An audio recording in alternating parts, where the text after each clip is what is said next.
अगर आप अपने अन्य सब्जेक्ट में अच्छा नहीं कर सकते, जैसे कि आपका मैथ हो गया, इंग्लिश हो गया, आपको ये टफ लगते हैं, कई सारे स्टूडेंट्स को मैथ और इंग्लिश टफ लगते हैं, तो आप हिंदी में तो अच्छे अंक ला सकते हैं। तो ये वीडियो पूरा देखिएगा ताकि आपके हिंदी में सबसे ज़्यादा अंक आए, है ना। तो हिंदी आपका ये हमारी मातृभाषा है, कम से कम इसके तो हमें पूरे में से पूरे अंक एग्जाम में मिलना चाहिए, है ना। तो आपको इसकी अच्छी तैयारी के लिए यहाँ पर वीडियो पूरा देखना है। और यहाँ पर कक्षा 10वीं के अर्धवार्षिक के इसी प्रकार से हम आपके सारे सब्जेक्ट्स के इंपॉर्टेंट क्वेश्चन प्रोवाइड करा रहे हैं, है ना। तो अच्छे से तैयारी करते रहिए। यहाँ पर देख सकते हैं आपको हिंदी में अच्छे अंक लाने, यानी कि 90+ नंबर आपके आने चाहिए, है ना। यदि अभी आ गए तो वार्षिक में जरूर ही आएंगे। यहाँ पे देख सकते हैं छायावाद की 2 विशेषताएं लिखिए। छायावाद की 2 विशेषताएं निम्न है ना। तो आत्मा अभिव्यक्ति, नारी सौंदर्य और प्रेम चित्रण। तो छायावाद में इनकी जो है प्रधानता रही है, ये 2 यहाँ पे इनकी विशेषताएं छायावाद की रहेंगी, है ना। तो छायावादी कवियों के भी नाम याद होने चाहिए, है ना। तो वो मैं आपको बता दूं, यहाँ पे नहीं लिख दिए गए हैं, लेकिन मैं आपको बता दूं, आपको छायावादी कवि के नाम याद रखना है। एक तो हमारे जयशंकर प्रसाद हो गए, है ना, प्रसाद हो गए, पंत हो गए यानी कि सुमित्रानंदन पंत, और निराला सूर्यकांत त्रिपाठी निराला, महादेवी वर्मा, राम कुमार वर्मा, है ना, नगेंद्र, डॉक्टर नगेंद्र, है ना। तो ये सारे आपके हो जाते हैं, याद रखिएगा, मैंने बोल दिए हैं। इसके बाद देख सकते हैं क्वेश्चन नंबर 2 दिया गया है आपको, भक्ति काल के 2 कवियों के नाम एवं प्रत्येक की एक रचना का नाम लिखिए। तो कवि और रचना, है ना, एक तरफ कवि के नाम दिए गए हैं, एक तरफ रचना।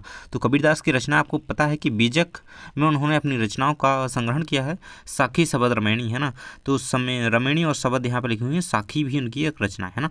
तो नानक देव, गुरु नानक देव की रचना है ग्रंथ साहिब में। 3rd नंबर का क्वेश्चन नीचे दिया गया है, छायावाद के 2 कवियों के नाम लिखिए एवं प्रत्येक की एक रचना का नाम लिखिए। देखिए मैंने आपको छायावादी कवियों के नाम बताए थे, उनकी रचना के साथ आप यहाँ पे देख सकते हैं ना। सुमित्रानंदन पंत हो गए, जयशंकर प्रसाद हो गए, महादेवी वर्मा, निराला, ये सारे आपके छायावादी कवि हैं, याद रखिएगा। इसके बाद देख सकते हैं आपका पहले चैप्टर से क्वेश्चन है, गोपियों द्वारा उद्धव को भाग्यवान कहने में क्या व्यंग निहित है। तो गोपियाँ उद्धव को भाग्यवान कह के व्यंग कसती हैं कि जो मनुष्य भगवान श्री कृष्ण के साथ हमेशा रहता है, उनका सखा है, वह भाग्यशाली है कि उसे कृष्ण प्रेम का भाव नहीं पता चला, है ना। अर्थात अभागी उद्धव कृष्ण के पावन प्रेम से वंचित हैं, जो कि सुंदर अनुभूति है ना, क्योंकि वो उसमें पढ़े नहीं है ना, और उन्हें पता नहीं है। इसके बाद देख सकते हैं कृष्ण के प्रति अपने अनन्य प्रेम को गोपियों ने किस प्रकार अभिव्यक्त किया है। तो वे अपनी स्थिति गुड़ से चिपटी चींटियों जैसी पाती हैं, जो किसी भी दशा में कृष्ण प्रेम से दूर नहीं रह सकती हैं। वे कृष्ण और अपने प्रेम को हारिल की लकड़ी के समान मानती हैं। तो इस प्रकार से कुछ यहाँ पे अनन्य प्रेम कि कृष्ण के प्रति कुछ अभिव्यक्ति करते हुए यहाँ पे गोपियाँ कहती हैं, जो पॉइंट आपके सामने दिए गए हैं ना, 5 पॉइंट हैं। इसके बाद देख सकते हैं अवधी भाषा। अवधी भाषा आज किन किन क्षेत्रों में बोली जाती है। देखिए ये सारे क्वेश्चंस जो हैं बहुत ही इंपॉर्टेंट हैं, सिलेक्टेड क्वेश्चन हैं, आपको ये सारे क्वेश्चन जरूर कर लेना है ना। और इनके आसपास के जो क्वेश्चन हैं, यदि आप चाहें तो और भी कंप्लीट कर सकते हैं, लेकिन आपको ये क्वेश्चन जरूर से ही कंप्लीट कर लेना है ना। और अन्य सब्जेक्ट यानी कि जैसे साइंस हो गया, इंग्लिश हो गया, इनके मैंने क्वेश्चन आंसर आपके पहले से ही प्रोवाइड करा दिए हैं, तो जाकर के जल्दी से देख लीजिएगा, है ना। अवधी भाषा आज कानपुर से पूर्व चलते ही उन्नाव के कुछ भागों, लखनऊ, फैजाबाद, बाराबंकी, प्रतापगढ़, सुल्तानपुर, जौनपुर, मिर्जापुर, वाराणसी, इलाहाबाद तथा आसपास के क्षेत्रों में बोली जाती है ना। यूपी के क्षेत्रों में अवधी भाषा का प्रचलन आज भी है ना। तो इसके बाद रहेगा काव्य की परिभाषा लिखिए।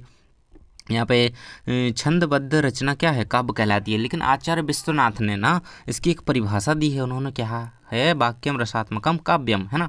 ये उन्हीं के शब्द हैं, किसके, आचार्य विश्वनाथ के, वाक्यम रसात्मकम काव्यम, या फिर कह सकते हैं रसात्मकम वाक्यम काव्यम, अर्थात रसयुक्त वाक्य ही काव्य कहलाता है ना। आंसर रहेगा आपका काव्य की परिभाषा।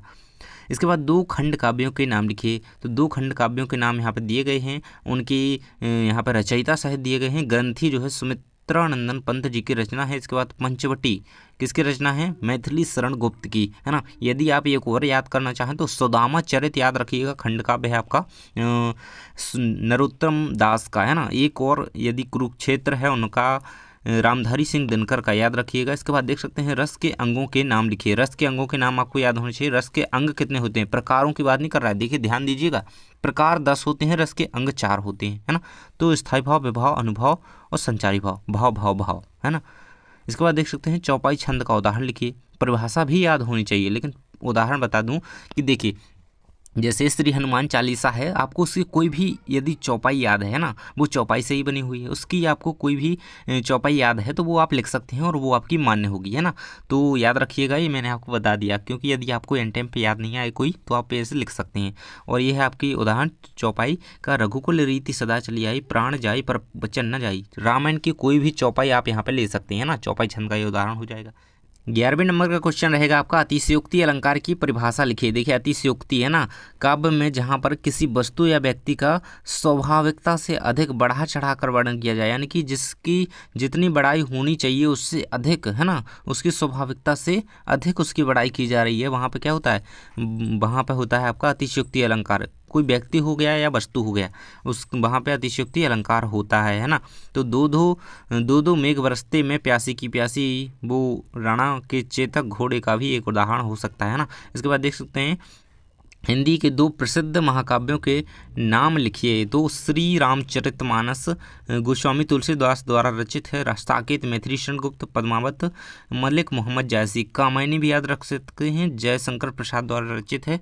तो ये सारे आपके महाकाव्य हैं, इनके नाम आपको रचयिता सहित होने चाहिए, है ना, क्योंकि क्वेश्चन हर बार आता है इनका। इसके बाद वात्सल्य रस की परिभाषा लिखिए। देखिए हिंदी में आपका क्वेश्चन है इसका, है ना, 10th में खासकर वात्सल्य रस पे यहाँ पे फोकस किया गया है, क्योंकि यहाँ पे सूरदास जी के जो चैप्टर है ना, भगवान श्री कृष्ण की क्रीड़ाओं का जो वर्णन करते हैं ना, जहाँ पर क्या होता है, आनंदमयी क्रीड़ाओं तथा बातों का वर्णन होता है ना, वहाँ पर क्या होता है, वात्सल्य रस होता है ना, जहाँ पे बच्चे की आनंदमयी क्रीड़ाओं, है ना, वात्सल्य। स्थायी भाव स्नेह है ना, इसका मतलब है स्नेह प्रेम, मतलब वहाँ पे आनंदमयी क्रीड़ाओं का वर्णन हो रहा है। और बच्चे की, जैसे कोई बच्चा है उसकी जो नटखट लीलाएं हैं उसका वर्णन हो, तो वहाँ पे क्या होता है, वात्सल्य रस होता है, बस याद रखिएगा। इसके बाद देख सकते हैं महाकाव्य एवं खंडकाव्य में अंतर, तो 2 अंतर होने चाहिए, तो आप 3 कर लेंगे, मैंने यहाँ पे 5 दे दिए है ना, तो आपको जो भी 3 सरल लगे कर लीजिएगा बिल्कुल से। महाकाव्य की कथा वस्तु विस्तृत रहती है ना, जबकि खंडकाव्य की कथा वस्तु क्या होती है, सीमित होती है। महाकाव्य में अनेक पात्र होते हैं क्योंकि ये बड़ा होता है, खंडकाव्य में पात्रों की संख्या सीमित रहती है। इसके बाद देखेंगे महाकाव्य में सभी रसों का समावेश होता है, परंतु खंडकाव्य में नहीं। महाकाव्य में 8 से अधिक सर्ग होते हैं। देखिए ये पॉइंट बन सकता है आपका, अगर ऑब्जेक्टिव में भी आ गया ना कि महाकाव्य में सर्गों की संख्या कितनी होती है, तो 8 होती है, याद रखिएगा। परंतु खंडकाव्य में सर्गों की संख्या कम होती है ना, महाकाव्य में कम से कम 8 तो होनी चाहिए, तो वो महाकाव्य है। इसके बाद देख सकते हैं महाकाव्य में अनेक छंदों का प्रयोग होता है, खंडकाव्य में एक ही छंद का प्रयोग होता है। इसके बाद देख सकते हैं इनके एक उदाहरण भी लिख दीजिएगा महाकाव्य का, जैसे उदाहरण लिख सकते हैं रामचरितमानस, खंडकाव्य का लिख सकते हैं सुदामा चरित या फिर पंचवटी, है ना। इसके बाद देख सकते हैं अन्योक्ति अलंकार की परिभाषा उदाहरण से लिखिए। तो अन्योक्ति अलंकार काव्य में जहाँ पर अप्रस्तुत के कथन के द्वारा प्रस्तुत का बोध हो, है ना, वहाँ पर अन्योक्ति अलंकार होता है। उदाहरण याद रखिएगा, माली आवत देख कर कलियन करी पुकार, फूले फूले चुन लगी काल ही हमारी बार, है ना। तो ये यहाँ पे उदाहरण रहेगा।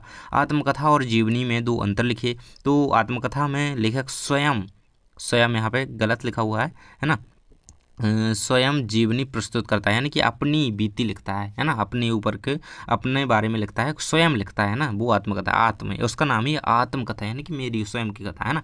तो स्वयं उसे प्रस्तुत करता है, जबकि जीवनी किसी दूसरे व्यक्ति द्वारा किसी अन्य की लिखी जाती है ना, या फिर किसी घटना के बारे में लिखी जाती, कोई भी, है ना। आत्मकथा में सब कुछ सत्य पर आधारित होता है, आश्रित होता है, क्योंकि होगा ही, क्योंकि अपने बारे में स्वयं जो व्यक्ति लिख रहा है तो वो झूठ तो नहीं लिखेगा अपने बारे में ना, तो वो सत्य पर ही आधारित होती है। जबकि जीवनी में जहाँ बहुत सी बातें अनुमानित होती हैं, यानी काल्पनिक होती हैं। इसके बाद देख सकते हैं अगला क्वेश्चन दिया गया है, कहानी और उपन्यास में 2 अंतर लिखिए। तो यहाँ पे 2 अंतर उसी प्रकार दिए गए हैं जैसे कि मैंने आपको अभी बता दिए, पिछले 2 अंतर है ना, आत्मकथा और जीवनी में। कहानी की कथा संक्षिप्त और वैविध्य विहीन होती है ना, संक्षिप्त होती है कहानी, और यहाँ पे जबकि उपन्यास की कथा लंबी और वैविध्यपूर्ण होती है ना, वैविध्य विहीन और वैविध्यपूर्ण होती है ना। तो कहानी जो है छोटी होती है, इसलिए तो वो संक्षिप्त कहा जा रहा है, और उपन्यास क्या है, बड़ा होता है, लंबा होता है ना, तो याद रखिएगा। इसके बाद देख सकते हैं कहानी में कथानक हो भी सकता है और नहीं भी हो सकता है, उपन्यास में कथानक अनिवार्य रूप से रहता है ना। इनके उदाहरण भी याद रख सकते हैं कि कहानी का उदाहरण हो गया जैसे पूस की रात, है ना, ये प्रेमचंद की कहानी है। है ना, दो बैलों की कथा, तो ये आप याद रखिएगा। और उपन्यास का उदाहरण गोदान, गबन और कर्मभूमि याद रख सकते हैं, ये प्रेमचंद के ही हैं। हिंदी में उपन्यास सम्राट किसे कहा गया है, उनके दो उपन्यासों के नाम लिखिए। देखिए तो ये रहे उनके दो उपन्यासों के नाम। मुंशी प्रेमचंद को यहाँ पर उपन्यास सम्राट के नाम से जाना जाता है। आपका ऑब्जेक्टिव में भी अगर क्वेश्चन आ गया ना कि उपन्यास सम्राट के नाम से हिंदी साहित्य में किसे जाना जाता है, तो मुंशी प्रेमचंद को जाना जाता है, याद रखिएगा, है ना। इसके बाद देख सकते हैं वास्तविक अर्थों में संस्कृत व्यक्ति किसे कहा जाता है ना, संस्कृत व्यक्ति, देखिए, है ना। तो वास्तविक अर्थों में संस्कृत व्यक्ति उसे कहा जा सकता है जो अपनी बुद्धि अथवा विवेक के द्वारा किसी भी नए तथ्य का दर्शन करता है, अर्थात जिसने अपनी योग्यता के बल पर किसी नई चीज़ का आविष्कार किया हो, वही वास्तविक अर्थों में संस्कृत व्यक्ति कहलाने के योग्य है। तो ये आपका आंसर रहेगा, है ना, जिसने अपनी योग्यता के बल पर किसी नई चीज़ का आविष्कार किया हो या फिर कोई आकर्षक कार्य किया हो अपनी योग्यता के बल पर, तो वो संस्कृत व्यक्ति कहलाने के योग्य है, यहाँ पे ऐसा कहा जा रहा है। इसके बाद संधि किसे कहते हैं, देखिए मोस्ट इंपोर्टेंट क्वेश्चन है आपके व्याकरण से, है ना। जब दो ध्वनियाँ आपस में मिल जाती हैं तब वहाँ संधि होती है ना। तो जैसे कि विद्या और प्लस आलय, है ना, ये विद्या मिल गई एक और आलय मिल गया तो विद्यालय बन गया ना, रमा मिल गया और ईश बन गया तो रमेश बन गया। तो ये दो ध्वनियाँ हैं जो आपस में मिल रही हैं ना। इसकी अन्य परिभाषा देखें तो ये आप बचपन से ही पढ़ते आ रहे हैं, जब से आप हिंदी पढ़ रहे हैं ना, तो देख सकते हैं कि दो या दो से अधिक वर्णों के मेल से उत्पन्न विकार या परिवर्तन को संधि कहते हैं, है ना। तो ये आपका यहाँ पे आंसर दिया गया है। संधि के 3 प्रकार होते हैं मुख्य रूप से, है ना, स्वर संधि, व्यंजन संधि, विसर्ग संधि, ये याद रखिएगा आप, है ना। इसके बाद देख सकते हैं, देखिए नीचे क्वेश्चन दिया है मुहावरे और लोकोक्ति में 2 अंतर लिखिए, है ना। तो आपको 3 याद कर लेने हैं, क्योंकि अगर 3 याद रखेंगे तो आपको 2 आसानी से लिखने बनेंगे, है ना, लिखते बनेंगे। लोकोक्ति और मुहावरे, है ना, इनमें 2 अंतर यहाँ पे देख सकते हैं। लोकोक्ति क्या है, वाक्य होते हैं, इसमें व्यंजन की प्रधानता होती है। मुहावरे क्या होते हैं, वाक्यांश होते हैं, है ना। आपको साथ ही मुहावरे का अर्थ और उसके वाक्य में प्रयोग करना भी आना चाहिए, वो मैं आपको आगे क्वेश्चन बता रहा हूँ अभी, है ना। तो जो भी आपके अन्य सब्जेक्ट्स हैं उनके क्वेश्चन आंसर आपको जिसके भी चाहिए कॉमेंट बॉक्स में नीचे लिख करके बताइए कि आपको किसका चाहिए, है ना, ये याद कर लीजिएगा। इसके बाद नीचे क्वेश्चन दिया गया है निम्नलिखित मुहावरों के अर्थ सहित वाक्य बनाकर लिखिए, है ना। तो आंख का तारा मुहावरे का अर्थ क्या होता है, बहुत प्यारा होना। श्रवण कुमार अपने माता पिता की आंखों के तारे थे, इसका वाक्य प्रयोग रहेगा। आग में घी डालना, आग में घी डालना क्रोध को अधिक भड़काना, यानी कि कोई पहले से ही गुस्सा है उसमें हम और जाके उसे भड़काएं, है ना, तो वो हम आग में घी डालने जैसा कार्य कर रहे हैं ना। कुछ महिलाएं आग में घी डालने का काम बखूबी से कर लेती हैं, है ना। गागर में सागर भरना, है ना, थोड़े में बहुत कुछ कह देना। तो बिहारी जी के जो दोहे हैं, बिहारी सतसई में जो उन्होंने यहाँ पे बताए हैं, बिहारी ने अपने दोहों में गागर में सागर भर दिया है, तो यहाँ पे रहेगा, है ना। इसके बाद देख सकते हैं तूती बोलना, पर्याप्त प्रभाव होने, आजकल संसार में भारत की तूती बोल रही है, बिल्कुल सत्य बात है यहाँ पे, है ना। इसके बाद देख सकते हैं निम्नलिखित वाक्यों को निर्देशानुसार परिवर्तित कर लिखिए। मैं कल भोपाल जाऊंगी, प्रश्नवाचक रूप में आपको इसे क्या करना है, परिवर्तित करना है। तो मैं कल भोपाल जाऊंगी, है ना, प्रश्नवाचक, है ना, प्रश्नवाचक चिन्ह आना चाहिए, बस प्रश्नवाचक लगा नहीं देना है, लेकिन आपको उसका अर्थ भी चेंज करना है ना, बनाना है उससे प्रश्नवाचक आगे से। तो यहाँ पे देखिए आंसर लिखा हुआ है इसका, क्या मैं कल भोपाल जाऊंगी, और क्वेश्चन मार्क भी लगाएंगे। अगर ये नहीं लगाया ना तो बिल्कुल गलत माना जाएगा, बिल्कुल अंक नहीं मिलेगा आपको, इसका 1 अंक मिलता है, वो भी नहीं दिया जाएगा। अगर आपने क्या लिख दिया और प्रश्नवाचक चिन्ह नहीं लगाया ना तो आपको 1 भी अंक नहीं दिया जाएगा, है ना। और आपने यदि ऐसे लिख दिया मैं कल भोपाल जाऊंगी, है ना, और क्वेश्चन मार्क लगा दिया और क्या नहीं लिखा तो भी आपको अंक नहीं मिलेगा। इसलिए आपको इस पर विशेष ध्यान देना है ना। इंग्लिश में भी इस पर बच्चे ध्यान नहीं देते, है ना। जब आप यदि प्रश्नवाचक जो कोई वाक्य बना रहे हैं तो आपको क्वेश्चन मार्क लगाना जरूरी है, बिल्कुल से लगाइएगा और ध्यान रखिएगा इस चीज़ का। इसके बाद आपका अगला दिया गया है, यह है आपका विद्यालय है, इसे निषेधवाचक बनाना है ना, निषेधात्मक वाचक। तो यह आपका विद्यालय नहीं है। राम घर अवश्य जाता है, राम घर जाता है आज्ञावाचक, राम घर अवश्य जाता है ना, आज्ञा मिल रही है यहाँ पे। इसके बाद भोलानाथ अपने साथियों को देखकर सिसकना क्यों भूल जाता है। तो बाल सुलभ प्रकृति होती है कि वे अपनी पसंदीदा वस्तुओं एवं रुचिगत क्रियाकलापों की ओर जल्दी आकर्षित हो जाते हैं ना, तो वो जल्दी आकर्षित हो जाते हैं। यह कारण है कि सामान्य व्यक्ति रोते बिलखते सुबकते नन्हे बालकों को चुप कराने के लिए उनके पसंद की वस्तुएं या खेल दिखाते हैं ना, तो इसीलिए वो सिसकना भूल जाता है भोलानाथ अपने साथियों को देख करके। क्योंकि जब बच्चे एक साथ होते हैं ना, अगर उनका कोई बच्चा है उसका अगर दोस्त दिख जाए ना उसके जितना, मतलब उसके साथ जो खेलता है ना, तो वो खुश हो जाता है, वो सिसकना ही भूल जाता है, मतलब रोना है। इसके बाद देखेंगे बच्चे माता पिता के प्रति अपने प्रेम को कैसे अभिव्यक्त करते हैं। तो बच्चे माता पिता के प्रति अपने प्रेम को निम्नलिखित प्रकार से अभिव्यक्त करते हैं। तो यहाँ पे कुछ 5 पॉइंट दिए गए हैं, 4 यहाँ पे देख सकते हैं। छोटे बच्चे रोकर अपना प्रेम अभिव्यक्त करते हैं। देखिए छोटे बच्चे हैं ना, जो वो रोकर अधिक उनका वही तो आइडिया होता है कि रो करके वो अपना प्रेम अभिव्यक्त करते हैं। कहीं कोई गलत काम करके माँ से लिपट कर अपना प्रेम अभिव्यक्त करते हैं। माँ बाप को अपने खेल में सम्मिलित कर अपना प्रेम अभिव्यक्त करते हैं। माँ के हाथ से खाना खाकर अपना प्रेम अभिव्यक्त करते हैं। तो ये आप अपने अकॉर्डिंग भी लिख सकते हैं कि जब आप छोटे थे तो किस प्रकार से, है ना, अभी भी आप छोटे ही हैं माता पिता के आगे तो यहाँ पे आप अपने अकॉर्डिंग भी लिख सकते हैं जैसा आपको लगे, है ना। इसके बाद देख सकते हैं अपठित गद्यांश। तो किस प्रकार से आपके आएंगे अपठित गद्यांश। वैसे तो नया आता है लेकिन मैं आपको आइडिया दे रहा हूँ किस प्रकार से इसे तैयार कर लीजिएगा, है ना, कैसे क्वेश्चन उसमें आता है ना। माँ तुम्हारा ऋण बहुत है, मैं अकिंचन किंतु इतना कर रहा फिर भी निवेदन था। देखिए आप इसे पढ़िएगा पहले ध्यान से, है ना। इसे पढ़ने के बाद ही आप क्वेश्चन के आंसर दे सकते हैं। पूर्वोक्त गद्यांश का शीर्षक लिखिए। तो समर्पण रहेगा इसका शीर्षक। कभी भारत माँ को क्या अर्पित करना चाहता है, कभी ज्ञान प्राण एवं रक्त का कण कण अर्पित करना चाहता है। देखिए इसी में लिखा होगा बिल्कुल। तो देखिए यहाँ पे ये दिया गया है पूरा, है ना। इसके बाद देख सकते हैं अगला क्वेश्चन, देश की धरती का हम पर क्या ऋण है। तो देखिए उसी का आपको लिखना है, आपको अलग से कोई ज़्यादा जोड़ना नहीं है। अपने अकॉर्डिंग कुछ पॉइंट कुछ शब्द लिख सकते हैं, जोड़ सकते हैं ना, जो कि उसके अकॉर्डिंग ही हो, है ना। तो ये रहेगा आपका। इसके बाद देख सकते हैं अनुच्छेद लेखन। तो इसमें आपको किस प्रकार से करना होता है। देखिए आपको एक टॉपिक दे दिया जाता है, ऐसे लिख दिया जाएगा कि निम्नलिखित विषय पर अनुच्छेद लेखन लिखिए। एक दे दिया जाएगा मेरे जीवन का लक्ष्य, एक और कोई दे दिया तो आपको इनमें से कोई एक पर लिखना होगा, शायद ऐसे आ जाता है ना। तो मेरे जीवन का लक्ष्य, तो इस पर आप किस प्रकार से लिखेंगे। देखिए यहाँ से स्टार्ट करेंगे। उत्तर लिखा हुआ है आपका, मेरे जीवन का लक्ष्य है एक बड़ा इंजीनियर और साइंटिस्ट बनना और बहुत धन कमाकर धनवान बनना और एक व्यापार कंपनी चलाना। तो देखिए मैं आपको बता दूं कि आपका जो लक्ष्य है ना, आपको अपने अकॉर्डिंग उसमें लिखना होता है ना।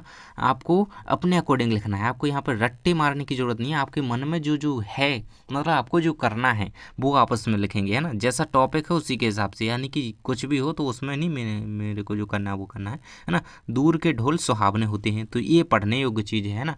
तो इसे देखिएगा दोस्तों, वो आज हम दूर के ढोल सुहावने होते हैं इस विषय पर निबंध जानेंगे। इस प्रकार से देखिए यहाँ, तो ये पूरा इसका दिया गया है, सुहावनापन गायब हो जाता है। देखिए अगर ढोल जो हैं, कहने की बात यह है कि ढोल जो हैं वो दूर बजे ना तो वो अच्छे लगते हैं, अगर पास बजें तो बिल्कुल कानों में कर्कश ध्वनि लगती है और हमें लगता है बिल्कुल बेकार है ना। दूर के ढोल इसीलिए सुहावने होते हैं, ये रहेगा आपका, है ना। तो यहाँ तक पूरा इसका कंप्लीटली आंसर दिया गया है। और संवाद लेखन, विज्ञापन लेखन, सूचना लेखन कर लेना है। खासकर यहाँ पर संवाद लेखन नीचे दिया गया है। दो मित्रों के बीच परीक्षा की तैयारी पर संवाद लिखिए। मोस्ट इंपोर्टेंट है, हर बार, मतलब कई बार ये पूछा गया है ना, तो हर बार भी आ सकता है। तो हर बार तो आता ही है क्योंकि क्वेश्चन ज़्यादातर रिपीट होते हैं, है ना। इस पर विशेष ध्यान दीजिएगा। दो मित्र राकेश और मोहन परीक्षा से पहले परीक्षा के संदर्भ में बातचीत करते हैं। राकेश कहता है कि मोहन भाई 2 दिन बाद हमारी वार्षिक परीक्षा है, यानी कि बोर्ड परीक्षा है ना।